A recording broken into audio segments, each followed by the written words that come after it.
Testing 1, 2. Guys, I think we got a buzz. One. 1 second. Oh, that worked.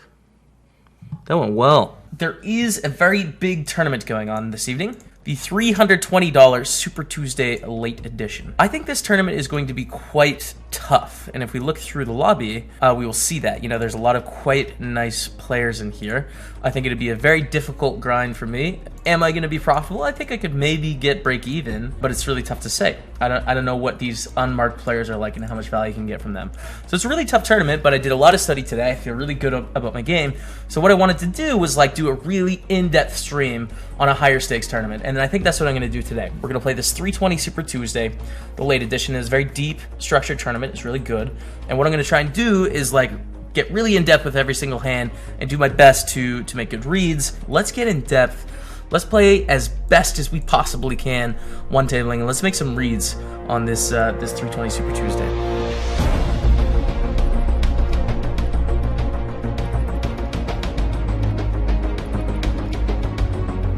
Here we are firing up, and wow, what a table draw.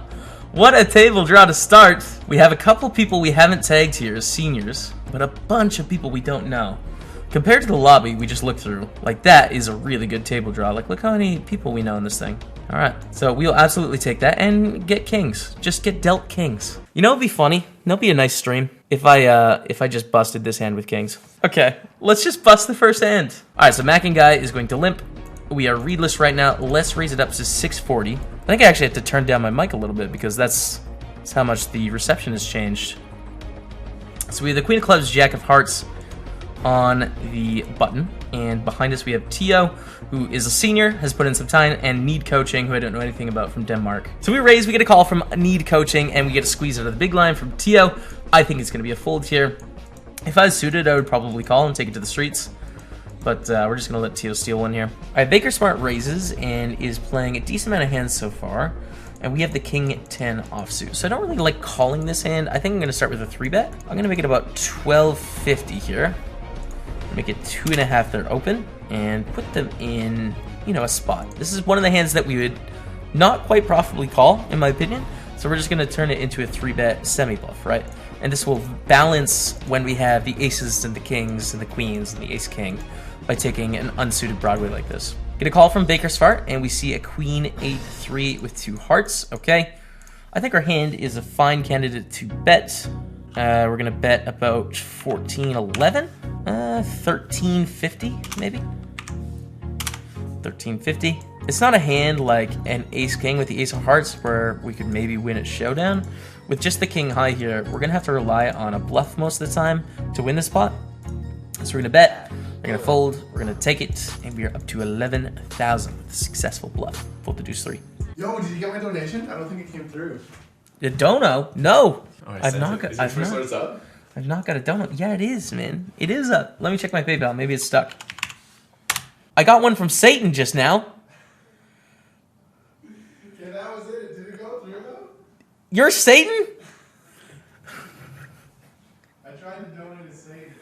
666 donated from Satan, aka Kevin Martin. Good luck today, my son. Hey. Thanks, Dad. All right, Queen of Spades, Jack of Diamonds. I'm going to make it a frisky open here. This is a wide open, but I think it's going to be fine. We have Dridge in the big line. He seems ready to frisk it up. Oh my god, Dridge. Okay, we have 3 of a kind, or trip of a kind, as I usually like to call it. Do we want to bet? I think so. And we don't want to bet like a huge size. I think 525 is fine. It's tough to get value from a lot of hands here, but if they have a hand like 8-9, they're not calling anyways, you know? Like, there's no sense in us slow playing here to try and let 8-9 maybe hit a pair and maybe get one bet, you know? It's much better to try and get all of the money from a king, or to charge Queen 10, the straight draw, like a couple times, you know? Or get a hand like Jack 10 to get all the money in, although that will be pretty easy. And then if we think about it from another perspective as well, you know, think about when we have bluffs here. Think about when we have like ace-9 suited. Right, we're going to want to bet as a bluff. So it makes sense as part of our game plan to just bet on this flop, on the smaller side, and they fold, and that's that. This is kind of an interesting spot. We assume that Drudge is playing probably a few too many hands. We with some value against them. Typically, this is going to be a hand I'm going to 3-bet squeeze out of the small blind.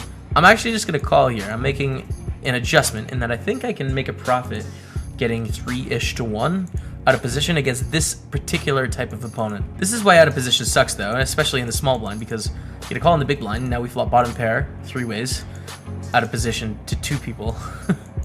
So, you know, it certainly makes me question my strategy. Checks around, we're gonna check again. Oh!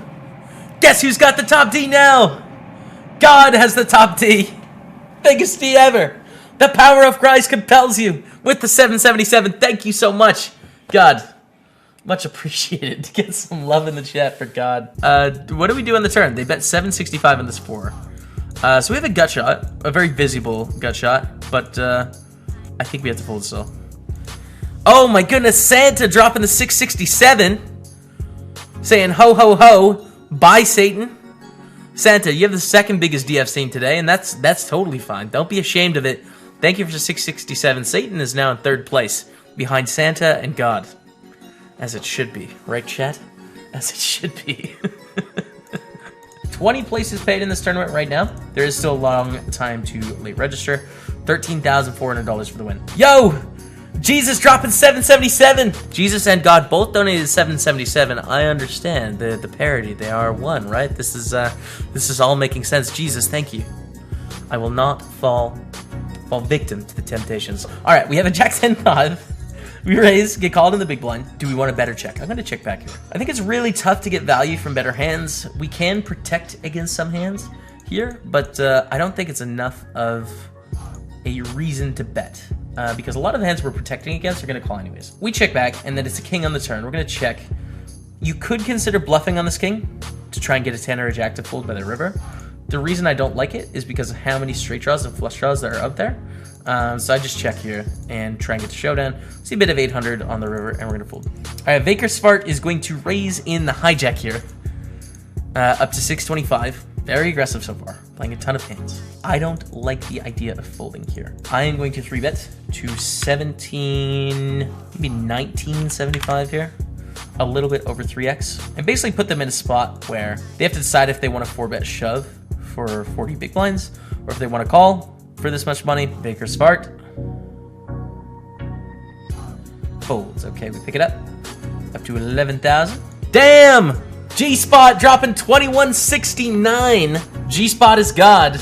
JK, don't smite me, real God. Damn, G-Spot.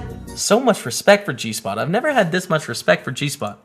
We have Jack 3 suited in the cutoff. Like, I want to play, but it's a bad idea. 5-3 suited, not a particularly great one.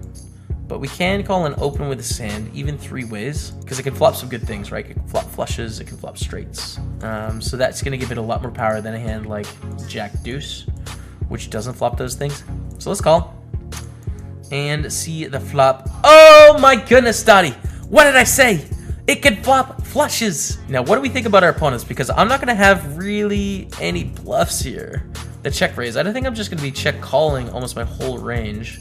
But then when Vakersmart overcalls, we should probably just raise. So the problem is, like, by calling, I'm giving a free card and sometimes giving a free river, which is a disaster. But by raising, we don't have very many hands that raise here. I think I'm just going to raise it up and try and get value from, like, sets and 2 pairs and maybe ace-king and the ace of spades. Maybe the queen of spades with a pair. So let's make it 3,600 here. And we get a call from Unlucky BS. There's 4,700 behind. Which is very curious. They can have the sets. They can have the top pair with the backdoor flush draw. They can have 2 pair. They can have all sorts of stuff. So it's pretty easy shove for us, but they can every once in a while have the flush. They don't have the flush. They have the ace-king with the flush draw. We double up, chat. Let's go. 21,700. All right, ace-10 suited against Vakersfart, who is playing a ton of hands here, and they opened to 2.5x, which is sort of interesting, which to me insinuates that they're being a little bit more polarized. I'm going to call with our ace-10, and we see a queen, jack 6 with a spade. We have the backdoor flush draw, which I think makes our hand okay to call here. I think calling with the ace-10 of spades and the ace-10 of clubs is good. This really does hit our range. For them to bet into this pot is concerning, but I still think it's going to be a little bit too tight to fold. So we call, and it's a queen on the turn. This is a bad bluff card for them. I don't think they can expect us to fold a jack very often. They can expect us to fold draws. But I think I have to fold on this turn. We don't improve. We don't pick up the backdoor flush draw or anything. This is the queen of clubs. Sure, I'll call again. But just going to get out of the way now. I'm going to raise it up. And Brian M is going to call in the small blind. Usually going to see some reasonably strong Broadway type things in this range. And we see a deuce, 3-6, all clubs. Which is not a great flop for our hand. And in terms of ranges, we're going to choose to bet hands that have a club here that are broadways as sort of our bluffs. I don't think Jack 10 with no club at all 3 ways is going to be a good idea. So I'm just going to check it back here. Pick up a pair of 10s on the turn. Potential bluff catching hand now. It goes check, check. Okay, we'll check. I don't know if we can call a bet on the river here, you guys. If we see a bet here from Baker Smart, I think we have to fold. Because when we check back the turn, it looks like we're calling, you know? Set of 6s win. All right, there it is. Next hand, we have 7s. 7's a pretty good hand. I think we get to call this on the button against most opponents. Don't see a need to 3-bet it against anyone, but, you know, we'll see. Raise gonna call. We see a 9-9-8 with 2 clubs here. I'm gonna check back. There's a lot of bad turns that can potentially come off for us, but I think betting, it's going to be tough to get any of those hands that have outs to fold anyways, you know? And then we're going to be checking back and facing like a really difficult river decision. Ace of diamonds at the turn, we'll check again. And do we value bet the river? Don't think so. I don't think we can get called by worse. Check it down, queen 8 wins. Didn't lose too much though. Lost 860 chips with the pair there. I'm happy. Would have just lost more money with the c-bet. So as you guys can probably tell, like that is a major trend in terms of where tournaments have progressed over the last couple of years, and something that I've certainly picked up on over the last 6 or 7 months or so, is that, you know, the strategy used to be c-bet 80% of hands. Raise c-bet, and that's how you win, and that's how you used to win. And then all of a sudden, people would be able to exploit you for that. People were able to pick it up, you know. So now you're seeing much more checkbacks, right? You're seeing much more balance when it comes to whether you want to bet a flop or not. All right, Brian M calls. We see an ace 9-9 on flop. We're gonna bet 770 here. And Brian calls. We have a jack on the turn. I think a check here. I don't know if we're gonna be able to hero to call the river. On an ace river, it makes it less likely they have an ace. We probably call this river with our Broadway jack. They check, we'll check. They have a 9, okay. Again, not losing too much there. We have the pocket jacks and our new friend Optimax. Are you gonna put some money in, sir? All right, let's raise to 820. We'll obviously call a shove here. That is a shove. That is good news. Now, can we hold here? I mean, I guess there's always a sweat. Someone behind decides to reshove, and then we're gonna be in a really difficult spot. We're in a very difficult spot, chat. All right, well, let's thank the dono while we think. Harrison Ford's chest hair with the 888. All right, so we have a bit of an issue here, you guys. I don't think we can get away. You know, we're definitely going with queens, kings, and aces, but part of the problem here, if we just raise and this person shoved for 36 big blinds, we'd fold. Part of the problem is that this 10 big blinds includes hands like pocket 5s, pocket 6s, pocket 7s. So, like, we have a really big edge against this, right? There's overlay in the pot with this short stack, you know? And if I think about D-Max's range, I think we're going to see hands like 9s plus here and ace-king. And them sitting on a 50,000 chip stack, I don't think they were just chilling to get that stack. So I don't think we can get away. I kind of hate it, but I think we have to call. We'll call and hope for the best. I didn't think ace-queen would be in that range for what it's worth. Hearts! So we were doing really well there. I mean, having to dodge for the side pot, but basically ace-queen with an ace removed for the main pot. We had 46% 3 ways. If we look at this pot, we're going to get 46% of this pot. So 33,636 times by 0.46. So we're going to get 15,472 chips out of this pot against these two hands, right? Now, of course, we don't know they actually have just these two hands. They have a range of hands, and we have to put them on a range of hands to determine whether we can play or not, you know? How many chips did we put into the pot? Well, we put 14,348 in the pot. So basically, we're going to net 1,100 chips. And to put that into a context that like might make sense in a cash game perspective, you know, people talk about like a big blind per 100 situation, you know? Like how many big blinds per 100 are you winning?